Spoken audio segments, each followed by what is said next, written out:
চিকেনটা ফ্রাই করব, ম্যারিনেট করে রেখেছি। ডিমটা ভাজছি। কি রান্না হচ্ছে আশা করি বুঝতে পারছো তোমরা।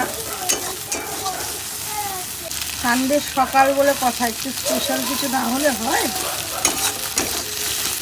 এটা হতে হতে এখানে কাটাকুটিগুলো সেরে রেখেছি।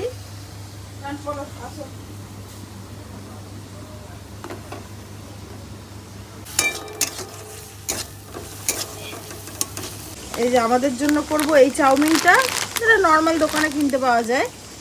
জন্য করব এইটা